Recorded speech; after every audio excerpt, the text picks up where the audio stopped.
புதுச்சேரி மாநிலம் காரைக்கால் மாவட்டத்தில் உள்ள மேலவோடுதுறை, காட்டுச்சேரி பகுதிகளில் சுமார் 30 குடும்பங்கள் மண்பாண்டத் தொழிலில் ஈடுபட்டு வருகின்றனர். இவர்களில் சிலர் 3 தலைமுறைகளாக இந்த தொழிலில் ஈடுபட்டு வருகின்றனர். தற்போது பொங்கல் பண்டிகையை முன்னிட்டு மண்பானைகள், சட்டிகள் மற்றும் அடுப்புகள் தயாரிக்கும் பணி இறுதி கட்டத்தை எட்டியிருப்பதால் முழு வீச்சில் வேலையில் ஈடுபட்டுள்ளனர்.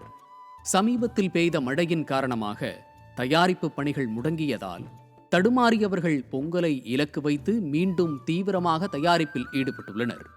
இதுபோன்று மழை மற்றும் இயற்கையால் தங்களின் தயாரிப்பு பணிகள் பாதிக்கப்படும் போது அரசு நிவாரண உதவி அளிக்க வேண்டும் என்பதும், மண்பாண்ட உற்பத்திக்கு தேவையான கருவிகளை மானிய விலையில் அரசு வழங்க வேண்டும் என்பதும் உற்பத்தியாளர்களின் கோரிக்கையாக உள்ளது.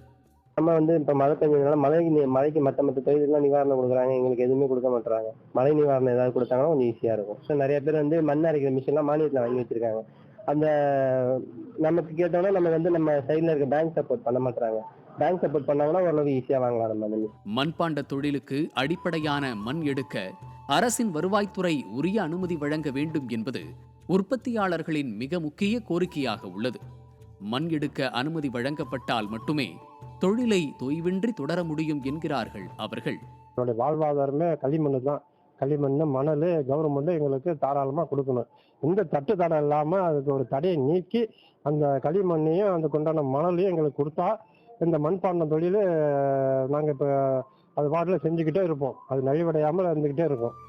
மிக அரிதாக உள்ள மண்பாண்ட தொழில் நலிவடைந்து வரும் நிலையில் புதுவை அரசு இதில் கவனம் செலுத்தி மண்பாண்ட தொழிலாளர்களுக்கு ஆண்டுதோறும் நிவாரணம், ஊக்கத்தொகை வழங்குவதுடன் மண்பாண்ட உற்பத்திக்கான மூலப்பொருட்கள் வாங்க மானிய உதவியுடன் கடனுதவி வழங்கவும் வலியுறுத்தியுள்ளனர்.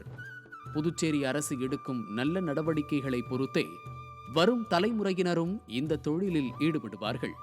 இல்லையேல் அடுத்த தலைமுறையினர் மண்பாண்டங்களை காண்பதே அரிதாகிவிடும் என்பதே மண்பாண்ட உற்பத்தியாளர்களின் கவலை. நியூஸ் ஜே செய்திகளுக்காக காரைக்கால் செய்தியாளர் இளையராஜா மற்றும் ஆசாத்.